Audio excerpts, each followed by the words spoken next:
자, 34번. 부동산의 특성에 관한 설명으로 옳지 않은 것은 1번. 부동산은 부동성으로 인해서 시장에서 환경, 조건의 변화가, 환경이라는 것은 그 부동산과 그 주변의 환경, 그러니까 외부 요인을 말해요. 부동산 가격에 영향을 주는 외부 효과가 나타나기도 한다. 맞고요. 2번. 개별성은 똑같은 게 하나도 없어요, 세상에. 그러니까 일물일가 법칙이 부동산에는 적용되지 않는다. 네, 똑같은 게 없으니까 맞고. 3번. 부동산의 권리의 공시 방법이 동산과 다르게 되는 것과 같은 이론적 근거. 이건 누구죠? 부동성. 아까 제가 이야기했죠. 토지 건물은 움직이지 않는 부동성이 있으니까 공시 방법이 위치를 찍어주는 거죠. 위치. 뭐 어디 몇 번지 뭐 이렇게. 근데 동산은 움직이니까 위치를 찍어줄 수가 없죠. 공시 방법에. 그러니까 점유하고 있는 사람이 자기 거다. 그렇게 한다는 거. 3번은 부동성. 4번. 부동산의 가치, 밑줄. 가치는 장래 기대되는 편익을 현재 가치로 알아보는 환원한 값인데 이러한 정의는 영속성, 내구성과 관련이 있다. 우리 언젠가 가치와 가격을 배웠어요. 그렇죠? 분필은 내구재예요, 비내구재예요? 비내구재. 수명이 오래 못 가. 그러니까 가격은 있는데 가치가 없어요. 미래를 예측하면서 분필을 어떻게 잘 써서 5년 후에 10년 후는 어떻게 될 것인가 이런 게 없는 거거든요. 그러니까 분필은 미래가 없기 때문에 가치가 없는데 부동산은 미래라는 게 있죠. 토지는 영원히 존재하고 건물은 내구성, 반영구적으로 존재하니까 5년 후, 10년 후 미래를 예측하면서 뭐 관리활동, 투자활동, 가격평가 등등 가능하겠죠? 그죠? 다음 5번. 5번 시험에 잘 나오는데 오답이 안 나와요. 부동산의 내구성, 뭐 토지의 영속성, 건물의 반영속성 등 이런 것 때문에 부동산은 장기 투자가 가능하죠. 그러니까 운영을 통해서 얻을 수 있는 소득 이득과 처분을 통해서 얻을 수 있는 자본 이득을 얻을 수 있다. 5번 아무튼 시험에 잘 나오나 오답은 안 나온다는 거. 냅둬 버리세요. 답은 3번이다. 넘겨서 36번, 7번, 9번 해볼 겁니다. 36번. 아파트 인근에 공원이 새롭게 조성되고 대형 마트가 들어서서 A 아파트 가격이 변했대, 상승했대, 수업. 그러니까 일단 A 아파트 가격이 달라진 이유가 그 자체가 아니고 그를 둘러싼 외부 현상이잖아요. 그러니까 외부 효과인데 가격 올랐으니까 정의해볼 효과겠네. 그렇죠? 예, 다음. 물리적 위치는 변했어, 안 변했어? 외부 환경이 달라졌죠? 그래서 상대적 위치에 변화가 생겼군요. 답은 그냥 몇 번? 5번. 37번 작년 거. 소유함으로써 생기는 자본이득과 운영을 통해서 생기는 운용이득. 벌써 이제, 예, 그죠? 가격이 하락해도 소모가 되지 않기 때문에 끝났지 뭐. 소모 안 된다 하면 누굽니까? 영속성이죠. 영속성. 예. 소모되지 않기 때문에 차후에 가격 상승을 기대해서 매각을 미룰 수도 있다. 등등등. 영속성. 이렇게. 39번. 부동산의 특성에 대한 설명으로 틀린 것은 1번. 토지는 부동성이 있어서 위치에 따라서 용도, 지역, 지정 등이 달라진다. 맞죠? 그렇죠? 2번. 개별성은 표준지 선정을 어렵게 하며 수익이나 가격을 개별로 형성되게끔 한다. 맞죠? 우리 보면요. 가끔 이런 경우가 있어요. 도로가 이렇게 있는데 도로 옆에 A 토지가 경매에 나왔어요. A 토지가. 근데 뭐 그 주변에는 여러 토지가 이렇게 계속 있지 않겠습니까? 이렇게 있어요. 이런 식으로. 계속 있겠죠. 이렇게. 자, 근데 여기는 B 토지가 있고. 근데 여기 보니까, 조그만 길이 이렇게 있더라고. 조그만 길이 이렇게 나와 있어요. 이렇게. 예. 그래가지고, 요 조그만 길 옆에 있는 요 B 토지가 표준지가 될 수도 있어요. 없어요? 그 동네에서 될 수도 있는 거지 뭐. 그죠? 그리고 여기 밑에 여기 C 토지인데 요것도 표준지야. 근데, A 토지는 있잖아요.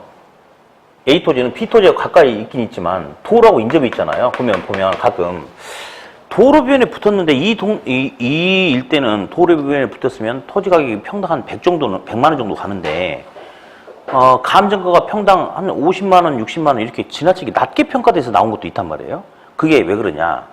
감정평가사가 표준지 선정을 잘못해버린 거예요. 얘는 B랑 가깝지만 B하고 상황이 달라요. 얘는 대로변에 붙었잖아. 표준지로 선정된 토지는 조그만 길 옆에 붙었잖아요. 그러면 좀 멀리 떨어져 있더라도 요 놈 있죠. 요거 대로면에 붙어 있는 표준지, 요 놈을 표준지로 선정해서 감정을 해야 되는데 잘못해가지고 요걸 갖다가 해버리는 그런 경우도 있어요. 그러니까 지나치게 이렇게 낮게 평가되는 그런 게 나올 수도 있거든요. 왜 그런지 알아요? 토지가 생긴 게 똑같으면 문제가 안 되는데 다 제각각이든 도로하고 붙어 있는 가로 조건, 면적, 획지 조건, 공법상의 제약 다 다르거든. 그러니까 표준지 선정하기가 어렵다 싶다. 어렵다 그 말이겠죠. 다음 그래서 수익이나 가격을 개별로 형성되게 하고 3번 부동산을 공업용, 상업용, 농업용, 특수 목적용으로 분류하는 기법이 널리 활용되는 이유는 부동산은 용도가 똑같으니까 다르니까 용도가 다양하니까 그럴 수 있다. 맞고요. 4번 부동산을 여러 용도로 이용할 수 있는 성질은 이게 뭐죠? 용도의 다양성은 자연적 특성 중에 하나가 아니고 인문적 특성 중에 하나겠죠? 그래서 4번 틀렸네요. 네. 5번 개별성으로 인해서 특정 부동산에 대한 시장 정보 수집이 어렵고 거래 비용이 높아질 수도 있고요. 답은 그래서 몇 번? 4번 스톱. 이제 여기서 실제 39번 같은 문제가 저렇게 안 나오고 이렇게 나와요. 가끔. 어떻게 나오느냐. 다음 중 토지의 자연적 특성이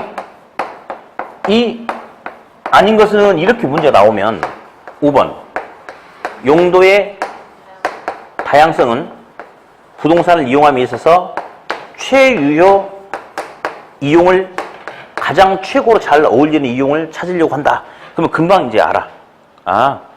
자연적 특성이 아닌 거 그럼 인문적 특성 고르면 되겠네 뭐 이런 식으로. 근데 이렇게 시험에 안 나와요.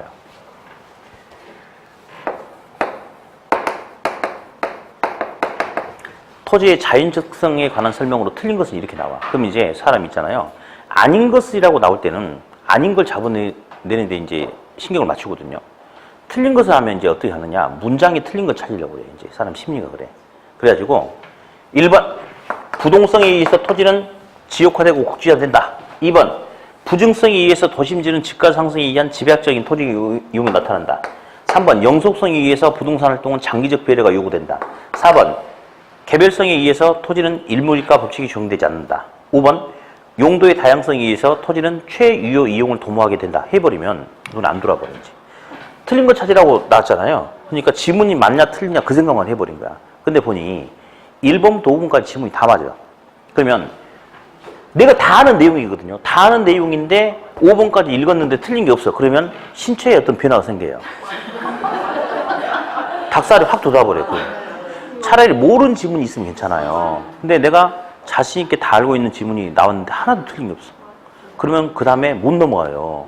다시 또 1번부터 다 읽어요. 이제 밑줄 그으면서 읽어요. 그때부터는 이렇게. 예. 그런데 또 답이 없어. 그러면 이제 머리털에 서버리죠. 그래서 이제 이렇게 하셔야 돼요. 이제 부동산학 총론은 난이도 중도 없어요. 100% 다 기출문제만 나와요. 근데 지문을 이런 식의 문제가 몇 번 나왔어요. 예. 동문서답하는 그런 문제. 그러니까 문제에서 물어보는 게 아니야. 지문이 틀린 게 아니고 동문서답하고 있기 때문에 틀린 거야. 그래서 지문을 읽었는데 답이 안 떨어지잖아요. 그러면 또다시 지문 읽지 말고 차분하게 문제를 다시 읽어봐요. 그래서 문제에서 우리한테 지금 뭘 물어보고 있는지 그걸 보고 다시 한번 정리를 하셔야 됩니다. 아셨죠? 네. 자, 넘기세요. 이거 한 번 했더니 격하게 그냥 호응하시네. 그죠. 그런 일이 많죠. 네. 자, 41번 문제. 토지의 자연적, 인문적 특성과 관련된 설명으로 옳은 것은, 자, 1번. 토지의 부증성 동그라미 쳐봐요. 부증성은 토지의 양이 더 이상 증가될 수 없다가 부증성이죠. 그죠? 방금 제가 밑에 편의점 내려가가지고, 이게 담배를 한 갑 샀어요. 이게 담배를 4,500원 주고 한 갑 샀는데, 갑자기 배가 아픈 거야. 그래서 돈 주고 나서 그 책상에 딱 올려놓고 저만한테, 이거 잠깐 놔둘게. 화장실 좀 갔다 온다고 그랬어. 놔두고 화장실 갔다 왔거든요. 담배가 사라진 거야. 물어봤어. 아까 내 담배 어딨냐 했더니, 다른 사람한테 팔았다는 거예요. 그래서 제가 점원한테, 그런 게 어딨어 했더니 점원이, 그럼 이거 가져갔어요. 딴 거 주는 거야. 그러면 제가 점원 맥살을 잡고, 야, 이 자식아.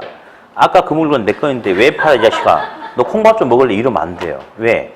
담배에는 똑같은 물건이 있기 때문에 방금 같은 그런 상황에서 법적 대치 가능성이 있어요. 전혀 법적으로 이 점원은 잘못한 게 법적인 책임을 져야 될 게 하나도 없어요. 그죠? 근데 토지가 있네.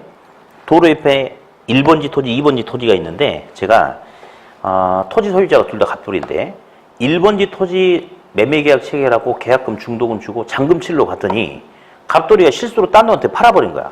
그래서 내 거 어딨냐 했더니 자기 실수로 팔아버렸대.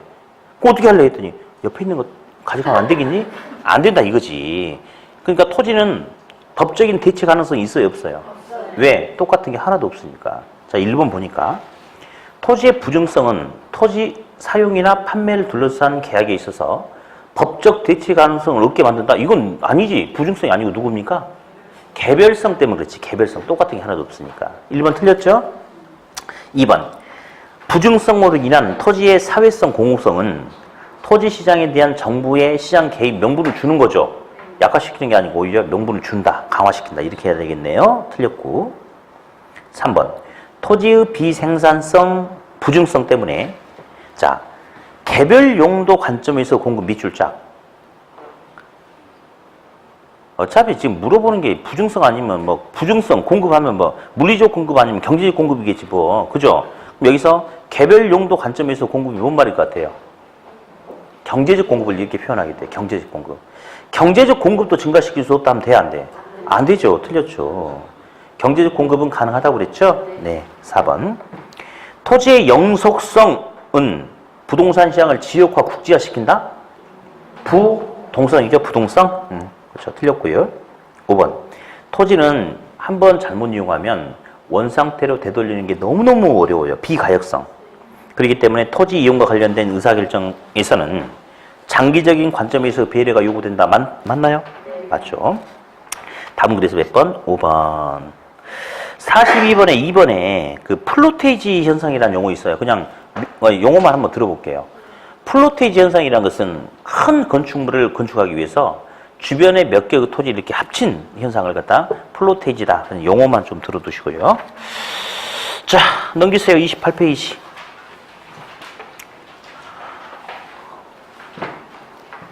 부동산 수요 공급을 하겠어요. 부동산 수요 공급을. 네. 일단 요약집을 어디 펴시냐면요. 20페이지 펴세요. 부동산 수요 공급.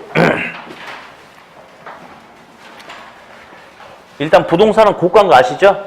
그렇죠? 그럼 우리 부동산 수요 한번 볼게요. 부동산 수요 공급. 자, 일단 유효 수요란 말 들어보셨죠?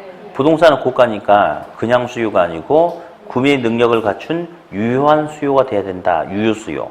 구매 지불 능력이 있어야 된다. 이거 하고. 그 다음에 이제 수요 한번 해볼게요.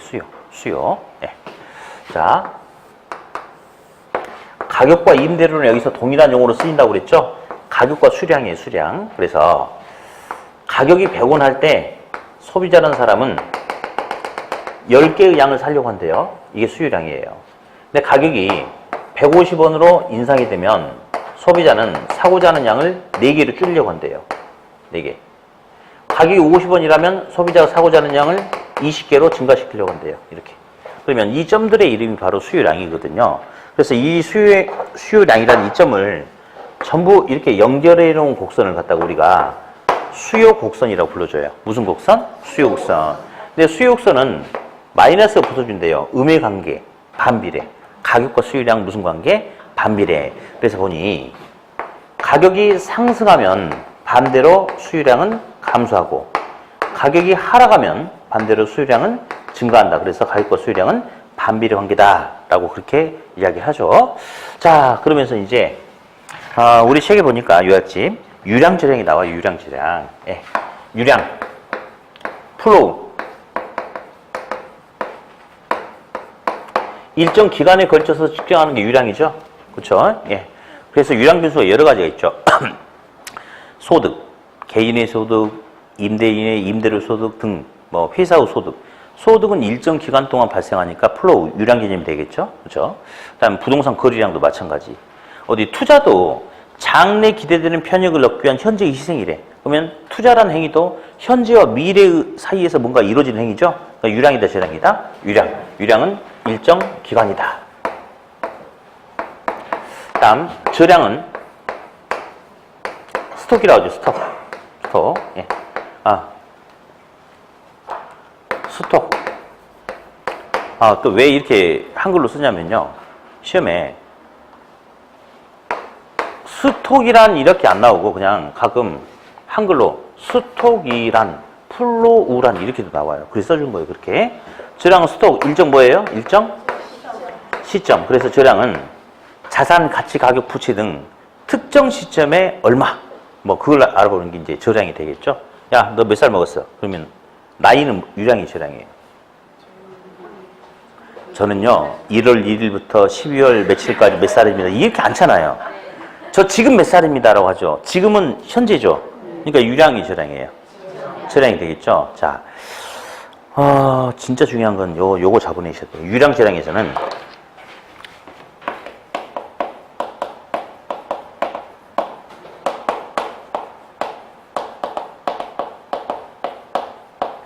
요거하고 주택재고 또는 재고주택 있어요. 주택재고 또는 재고주택. 자, 여기서만큼 조심하셔야 돼. 재고주택, 주택재고는 새집, 헌집 이런 소리 하면 돼요, 안 돼요? 안 돼요. 현재 시점에서 새집이든 헌집이든 현재 시점에서 존재하고 있는 상태의 주택을 주택재고다라고 그렇게 이야기해요. 그 다음에 신규주택 또는 주택 생산량은요, 일정 기간 동안 지금 주택이 현재 존재 안 해. 존재하지 않고 신규로 공급이 진행 중이거나 계획 중인 상태의 주택을 말해요. 조심하셔야 돼. 자, 주택재고는 새집, 헌집 아니에요.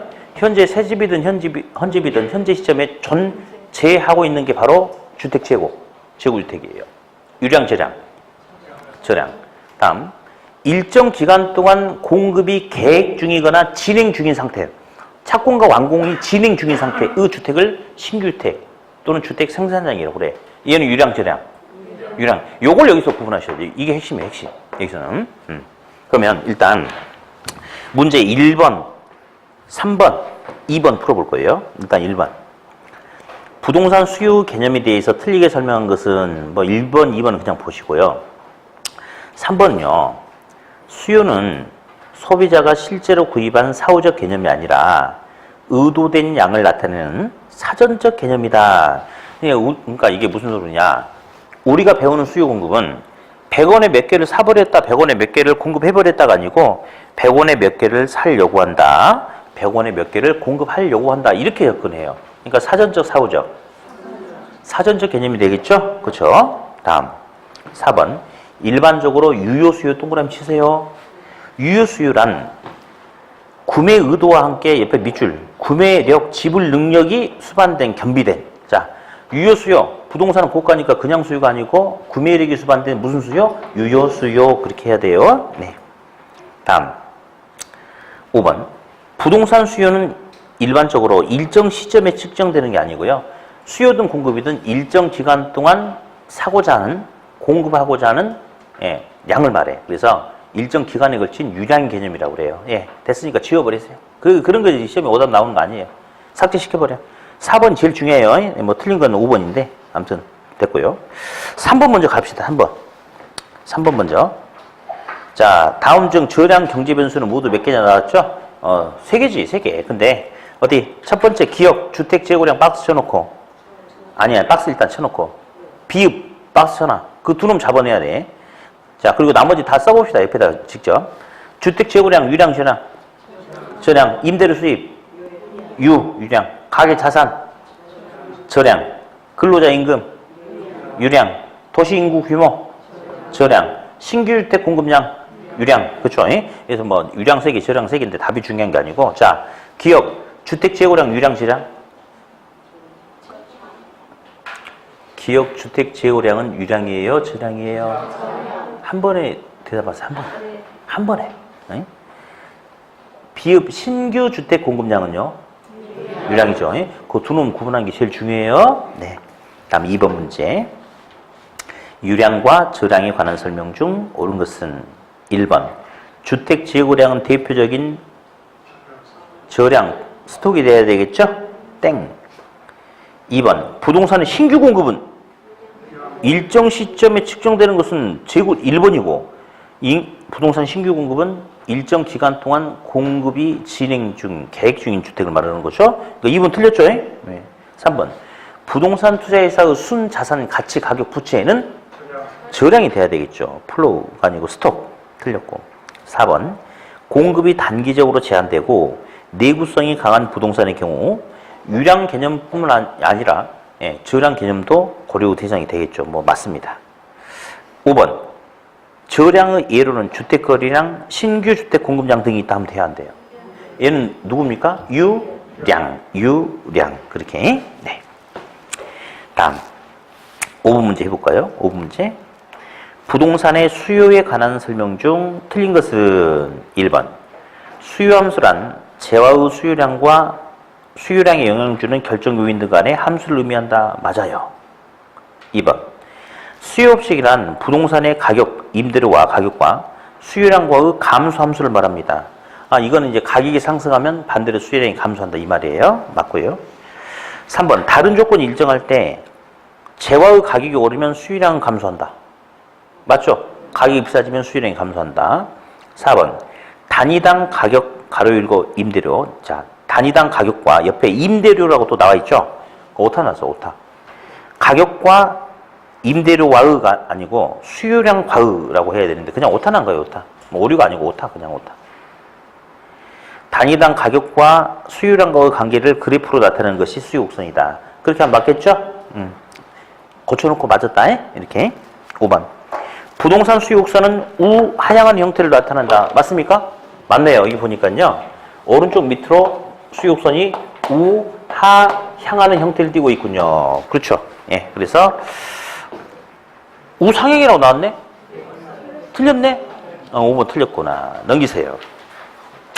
이제 정신 똑바로 차리고 들어야 돼. 이제부터. 예.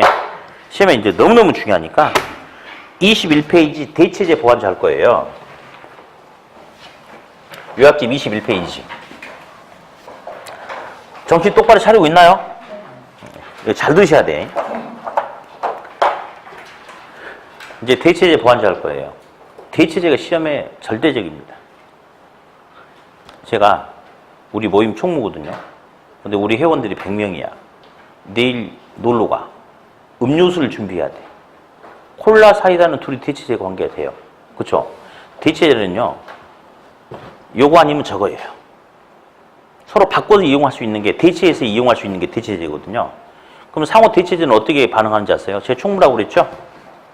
콜라 30개 40개 사고 사이다 60개 사려고 해. 100개 만들어진 거 맞죠? 그럼 왜 제가 콜라를 40개 사고 사이다는 더 많이 사려고 할까요? 나 총무. 사이다가 더 싸니까 더 많이 사고 콜라는 비싸니까 좀 덜 사도 되나 보다. 그죠? 근데 만약 콜라 가격이 비싸진대. 그럼 사이다는 아까 60개 사다가 70개, 80개 살 수 있나요? 그러면 아까 콜라 40개, 사이다 60개 사려고 했다가 콜라 가격이 비싸지니까 사이다를 싸니까 80개 사려고 하죠? 거기서 끝나겠어? 아니지. 콜라는 40개 사려고 하다가 이제 어떻게 하겠어요? 20개로 소비량을 줄여야 될 거 아니야. 그래서 100개가 돼야 될 거 아니에요. 그런 관계야. 그래서 대체제 관계는 너 아니면 바꿔서 너를 쓸 수 있는데 양을 조율할 때 한쪽을 많이 사면 다른 쪽은 조금 사고 이쪽을 많이 사면 이쪽을 조금 사고 그런 게 바로 무슨 관계예요? 대체제예요. 자, 이제 볼게요. 대체제가 시험에 절대적으로 중요합니다. 절대적으로. 그래서 자, 콜라를 A라고 합시다. A.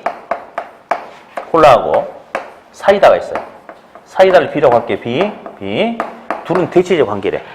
대체제. 현재 콜라 40개 사려고 하고요. 사이다 60개 사려고 해요. 그러면 왜 그러냐? 현재 콜라 가격이 1,000원이거든. 사이다 가격이 900원이에요. 그러니까 사이다는 콜라에 비해서 얼마 싸요, 지금?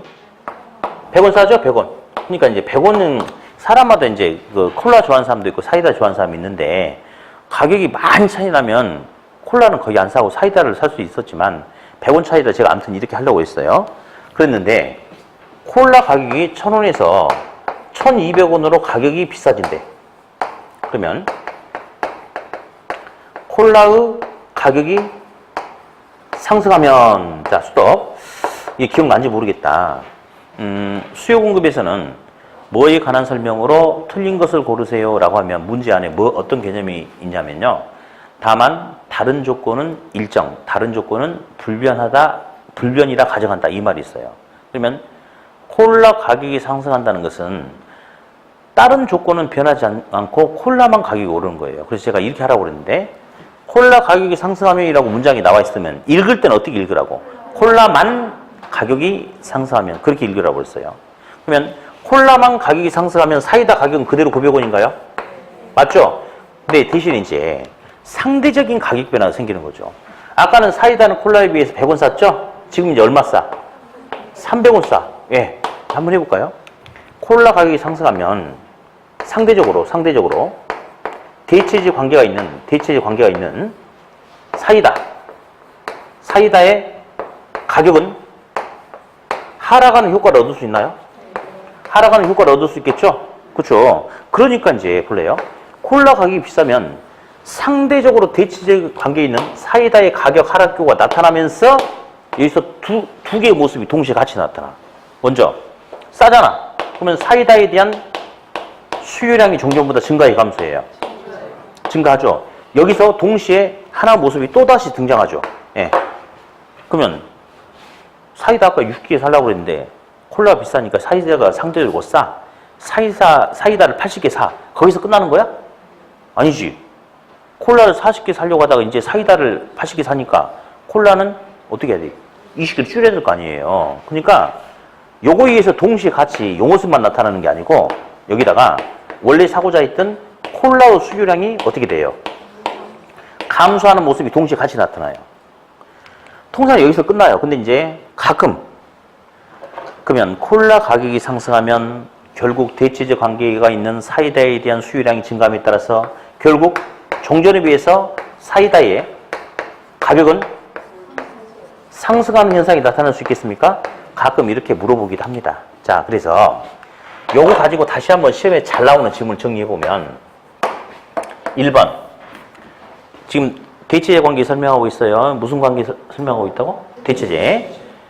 A 가격이 상승하면 이 제일 잘 나오는 질문이야. A 가격이 상승하면 대체제 관계가 있는 B 재화의 수요는 증가하냐 감소하냐? 증가하지. 예. A 비싸니까 A 덜 사고 B를 많이 사는 거 아니에요. 그쵸? 그리고 이제 어쩌다가 그러면 A 가격이 상승하면 결국 대체제 관계가 있는 B 재화의 물건의 가격은 상승하냐 하락하냐? 상승한다. 왜냐? A가 비싸니까 A를 덜 사고 대체제인 B를 더 많이 사. 그럼 결국 B란 물건의 가격은 나중에는 오르겠죠? 예. 근데 참 시험이 친절하게 나오면 좋을 텐데 건너 띄워 나와 그래.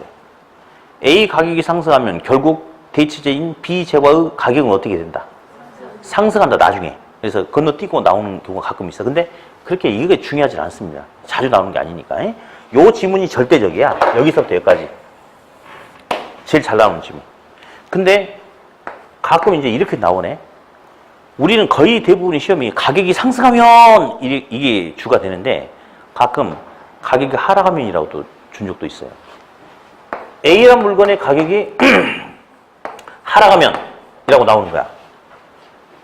그러면 대체적 관계에 있는 B라는 물건의 수요는 어떻게 될까요? 근데 사실은 별거 아닌데 우리는 너무 이렇게 모의고사라든지 문제집이라든지 이런 게 보면 가격 상승에 너무 익숙해져 있어요.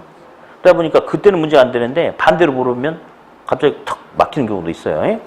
A가 가격이 하락하면 A를 더 많이 사죠? 그럼 대체적인 B에 대한 수요량은 감소하겠죠? 그렇죠? 이렇게. 주로 이제 가격이 달라지면 이게 주가 되거든요. 근데 여기서 직접 이렇게 물어보게 돼. 그러면 A 재화의 수요량이 증가하면 대체적 관계에 있는 B 재화의 수요량은 증가하냐 감소하냐? 지금 이게 아니야. 콜라 사이다 생각하라니까. 증가해 감소해요? 감소지. 가격을 가지고 물어보는 게 아니고. 그러니까 집에서 예습을 해갖고 와야지 뭘 좀 되지. 예습도 안 하고 그냥 오니까 그렇지. 자, 가격에 따라서 어떻게 반응하는지. 요건 지금 다이렉트로 수요, 양이 양적인 측면에서 얘기하는 거죠. 콜라를 많이 사면 대체적인 사이다는 많이 사, 조금 사. 조금 사는 거죠. 그래서 아무튼 이게 일단은 시험에 주가 돼. 이게 시험에 주가 돼요. 예. 근데 이제 살짝 한번 듣고 넘어갈 텐데, A 가격이 상승하면 B 제어 수요량이 변했다. A 가격이 변하니까 C 제어 수요량도 변했다. 뭐 그러면 이제 둘이 무슨 관계가 있겠지만, 근데 A 가격이 상승하니까 C 제어 수요량은 변화가 없다. 그러면 독립제라고 했던 거 기억나시죠? 살짝이. 아무튼 이게 이제 대체제고, 보완제는 조금 약하지. 보완제는 사면 둘 다 같이 많이 살려고 하고, 안 살려면 조금 살면 둘 다 조금 사는 거. 그래서 상호 보완제는 서로 따로따로 소비했을 때보다 둘이 동시에 같이 소비했을 때 효용 만족도가 커지는 관계가 보완제. 우리 비 올 때 막걸리하고 파전 이런 거 있죠. 이런 것은 둘이 궁합이 잘 맞는 거죠. 그러면 파전은 한 장 시켰는데 막걸리 10병 시키면 안 되는 거죠. 그러면 파전이 안주가 적으면 안주를 조금 시켰으면 막걸리를 조금 시키고, 막걸리를 많이 시켰다 그러면 안주도 많이 시키고 그래야 되는 거 아니에요? 그래서 그런 관계가 보완제다. 보완제는 소비 측면에서 소비가 늘어나면 둘 다 같이 늘어나고 줄어들면 같이 줄어드는 그런 관계를 보완제다. 그렇게 이야기를 해요. 그리고 이제 하나 더 할게요. 나온 김에. 소득. 소득이 증가함에 따라서 X란 물건의 수요가 증가했다. X는 무슨 관계? 뭐죠? 정상제죠. 정상제. 그렇죠. 소득이 증가하니까 Y제와의 수요가 감소했다. Y는 무슨 제? 열등제죠. 여기서 이제 조심해야 될 게 하나 있어요. 뭐였냐면, 대체제 보완제는 나 혼자의 반응을 말하는 게 아니고, 나란 물건과 너란 물건 사이에서, 너란 물건과 나란 물건, 우리 둘 사이에서 나타나는 어떤 변화가 생기는 게 대체제 보완제야.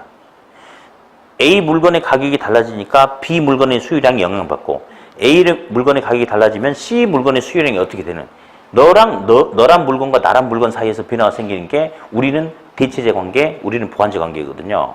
근데 정상 열등제는 상호작용이 아니에요. 그냥 소득에 의해서 내가 어떻게 움직이느냐, 소득에 의해서 내가 어떻게 움직이냐에 따라서 정상제, 열등제 이렇게 한다는 거. 그래서 정말 양아치 같은 지문이 하나 있어요. 그래서 이제 해볼 건데, 소득이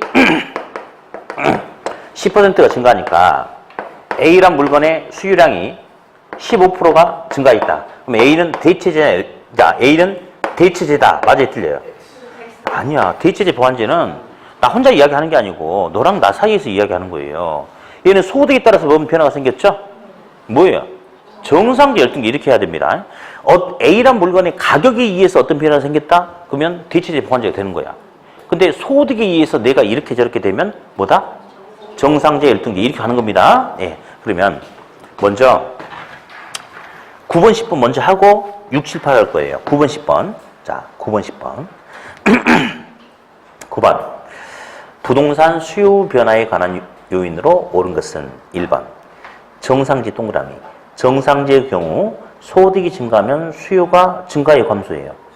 증가등, 수요든 공급이든 증가는 우측, 감소는 좌측이잖아요. 수요선이 좌측이 아니고 어디로 가야 돼? 우측으로 가야 돼. 우측. 틀렸죠? 2번. 다른 조건이 불변할 때 소득이 증가함에 따라서 수요가 감소하는 제어를 무슨 제? 열등제라 한다. 열등제. 틀렸죠? 예. 다음. 이제 4번, 5번이 더 일반적인데 일단 3번 보니까 아파트 수요가 증가하면 대체 관계에 있는 오피스텔의 수요도 증가한다. 맞아, 틀려? 콜라 사이다 생각해봐. 얘는 가격이 아니고 수요 가지고 바로 이야기했죠? 그럼 둘이 대체되니까 한쪽이 늘어나면 한쪽은 줄여야지. 그러면 아파트 수요가 증가하면 오피스텔의 수요는 감소해야 되겠죠? 틀렸죠? 네. 4번, 5번 묶어놓으세요. 5번이 시험에 더 일반적인 소리예요. 5번 먼저. 아파트 가격이 상승하면 아파트의 임차 수요량이 감소하겠죠? 그러니까 대체 관계에 있는 오피스텔의 수요는 어떻게 되겠어요? 증가하죠? 그럼 결국 가격은 나중에 상승하지 않겠습니까? 5번 틀렸죠? 4번. 아파트 가격이 하락하면 아파트에 대한 소비량이 증가하니까 대체 관계가 있는 오피스텔에 대한 수요는 어떻게 되겠어요? 감소해야 되겠죠? 4번이 맞습니까? 자, 맞는데 이제 9번 문제는 중요한 문제니까 3번, 4번, 5번 지문을 복습을 하시는데 20분, 30분 걸려도 괜찮아요. 이런 거는 시간이 많이 걸려도 괜찮거든요. 이거 좀 정리 좀 잘 하세요. 예. 다음 10번 문제. 10번 문제. A와 B 관계에 대해서 옳게 설명한 것은 이렇게 나왔는데, 물론 시험은 절대 이렇게 안 나옵니다. 지문 하나하나 우리가 연습을 해보는 효과를 얻으려고 하는 거고, 제가 좀 이따 바로 어떤 거 할 테니까 일단 요거 먼저 그냥 해봅시다. 자, 1번. A 가격이 5% 상승하자 B 물건의 수요가 7% 증가한대. 둘이 무슨 관계? 대체제. 2번. A 물건의 수요가 5% 증가하자 B 물건의 수요가 5% 감소한대. 무슨 제? 대체제죠? 가격이 아니잖아, 지금. 수요 가지고 바로 이야기했잖아. 한 놈을 많이 사면 한쪽을 조금 산다고. 대체제죠? 네, 3번. A 가격이 5% 하락하자 A를 더 많이 사겠죠. 근데 B의 수요량은 같이 증가하네? 둘이 보완제 관계죠? 그렇죠. 4번. A 가격이 5% 상승하자 A를 조금 사고 B의 수요도 같이 감소한대. 무슨 관계? 보완제. 4번이 정답이네요. 네. 5번. A 수요가 5% 감소하자 B 수요도 7% 감소했대. 수요가 둘 다, 소비가 둘 다 줄었대. 무슨 관계? 보완제 관계. 답은 4번이죠? 예, 6번에다 이렇게 하세요. 6번 해가지고 A 가격이 5% 상승하자 C 수요량 변화 없음. 독립제 하나 써놓으세요.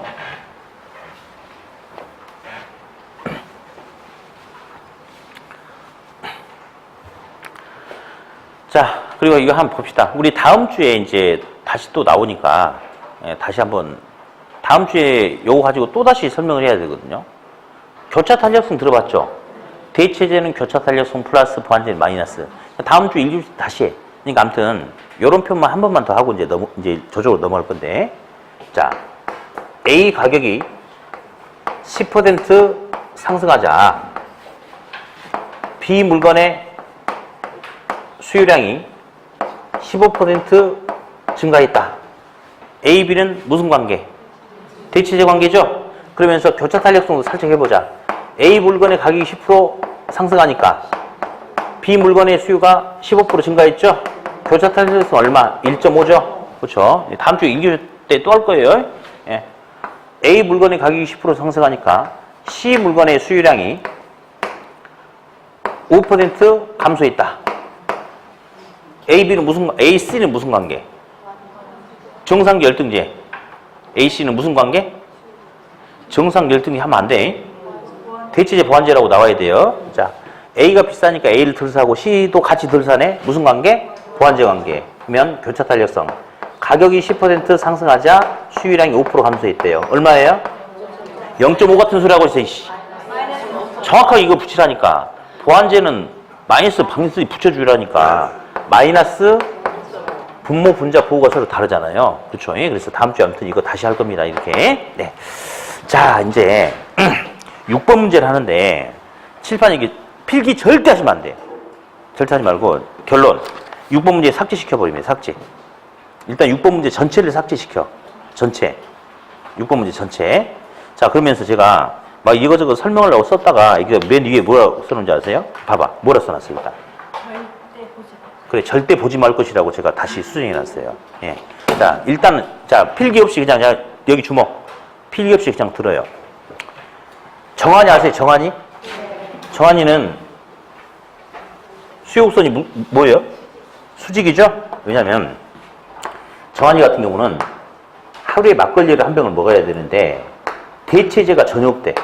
얘는 막걸리를 근데 막걸리 외에 소주, 맥주, 이런 양주, 이런 게 몸에서 전혀 안 받는데요. 그럼 정한이 같은 경우는 막걸리를 대체할 수 있는 술이 전혀 있어요, 없어요? 없죠. 근데 하루에 무조건 한 병을 먹어야 되거든요. 근데 막걸리 한 병에 하루에 2병 먹어도 죽고 반 병만 먹어도 죽고 무조건 한 병만 먹어야 돼. 막걸리 한 병에 100원 하더라도 한 병 사는 거죠. 한 병에 50원은 내려도 몇 병을 사야 돼, 한 병. 200원에 또 300원에 또 한 병 사는 거죠. 그러면 대체가 전혀 없는 정한이는 수요선이 뭐가 돼요? 수직. 그러면 소비자가 전적으로 유리해요, 불리해요? 전적으로 불리한 상황이 되는 거 아니겠어요? 맞죠? 자, 그런데 수요선이 우가 하향한다는 것은요, 최초에 100원에 10개의 양을 사려고 했어. 최초에 100원에 10개를. 근데, 가격이 비싸지면 10개 사려고 했던 것을 소비량을 4개로 줄이겠다 이거 아니겠어요? 그렇죠? 100원에 10개, 150원에 4개니까. 그러면 비싸면 덜 사겠다 이 말이에요. 지금 수요선이 우하향한다는 것은. 정한이는 가격이 비싸져도 수요량이 변해 안 변해? 안 변해. 근데 수요선이 우하향한다는 것은 비싸면 덜 사겠다. 이걸 갖다 우리는 이렇게 이야기를 해요. 소득 효과와 대체 효과가 상호작용하기 때문이다 라고 하는데, 자, 소득 효과가 뭐냐면요, 소득 효과는 다른 조건이 일정할 때 이 물건의 가격이 상승함에 따라서 나의 실질 소득이 감소하죠. 그러니까 10개 사려고 했다가 당해 재화 소비량을 4개로 줄인다. 그게 소득 효과야. 대체 효과는 10개가 필요한데 당해 재화 가격이 상승하니까 상대적으로 대체재가 싼 거야. 그래서 부족한 나머지는 대체재로 메꿔 넣겠다. 그게 대체 효과거든요. 근데 있잖아요, 여기서 이게 절대적으로 중요해요. 시험에 이제 이런 식의 표현이 나왔네. 자, A 가격이 상승하니까, 예.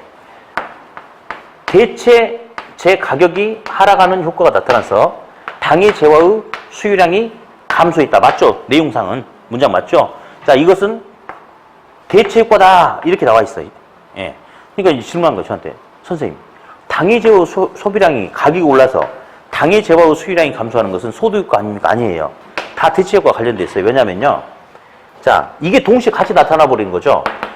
콜라 가격이 상승하니까 상대적으로 대체재 관계가 있는 사이다의 가격이 하락하면서 대체재인 사이다의 소비량이 변하고, 그걸로 인해서 당해 재화인 콜라의 소비량도 같이 변하는 거예요. 그래서 문장에서 대체란 말이 나오면 무조건 대체 효과입니다. 근데 이걸 제가 설명해 주려다가 해주면 안 되겠더라고. 왜냐, 시험은 몇 년 전에 한 번 나오고 안 나와. 그 설명이 안 나와.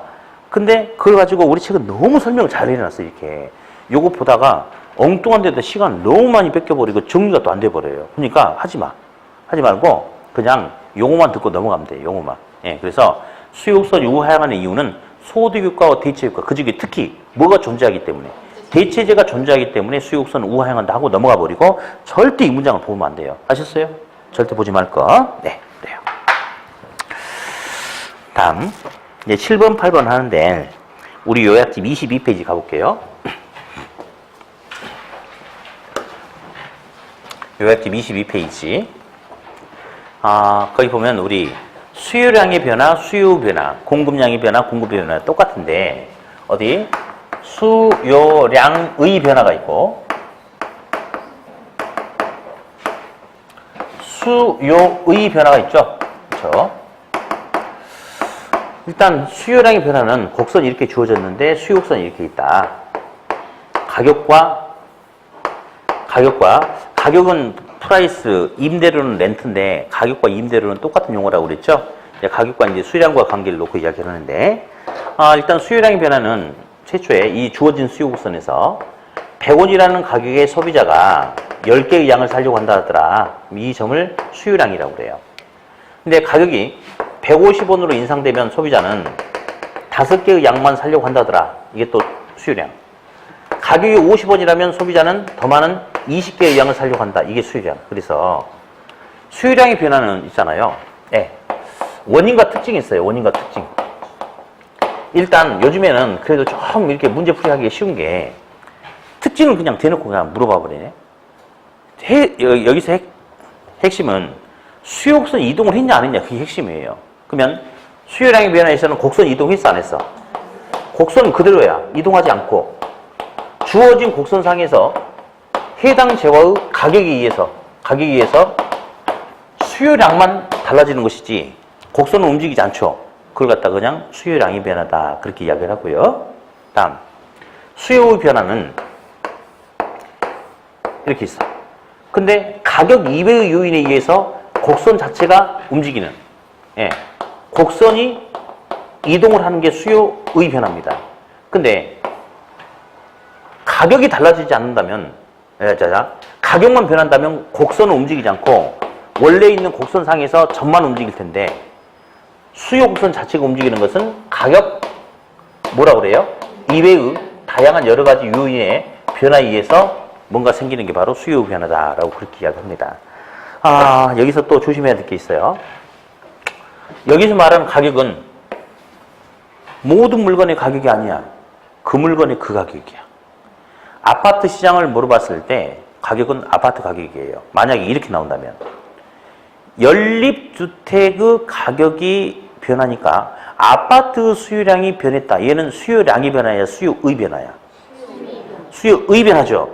아파트 시장 이야기하려면 가격도 아파트 가격이 나와야지 연립주택 가격이 나오면 안 되겠죠? 그래서 가격은 그 물건의 그 가격이라는 거 좀 알아두시고요.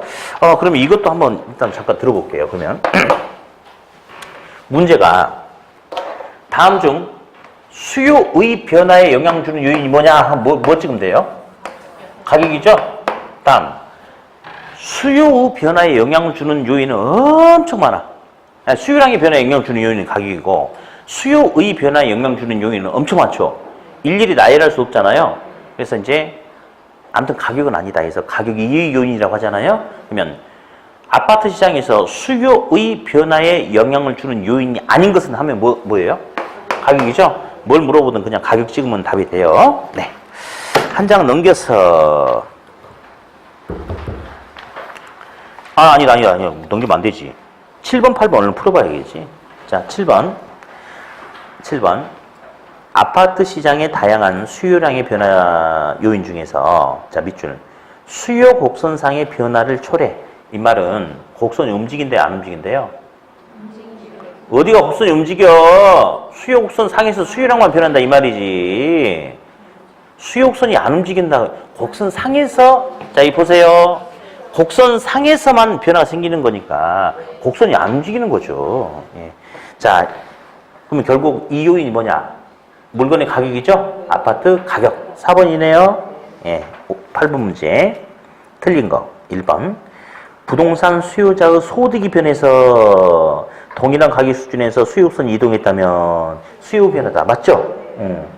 2번. 자, 밑줄. 아파트 가격에 대한 기대의 변화. 밑줄. 이거 지금 가격이 아니야, 이거는. 가격이 올랐다 내렸다가 아니고 가격 상승 또는 가격 하락에 대한 기대감이지 가격이 아니에요. 그러니까 이것에 의해서 변화가 생기면 수요량의 변화, 수요의 변화. 수요의 변화에 해당된다. 2번 맞죠? 3번.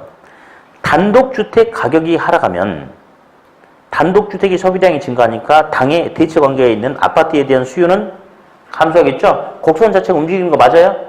맞죠? 왜냐면 지금 우리는 아파트 이야기했는데 가격은 아파트 가격이 아니고 다른 물건의 가격이죠? 그러면 아파트가 봤을 때는 가격이 아니죠. 가격 이외의 요인이죠? 네, 맞아요. 4번. 아파트 임대료 변화는 가격이죠. 그럼 아파트 수요곡선 상의 변화를 초래한다. 맞죠? 이 말은 곡선은 그대로고 수요곡선 상에서 곡선이 이동하지 않고 수요곡선 상에서 수요량만 달라진다. 이 말이죠. 맞아요. 5번. 수요 곡선의 이동으로 수요량이 변하는 경우는 수요량의 변화다? 곡선이 움직였는데 수요의 변화가 되겠죠? 네, 틀렸다. 네.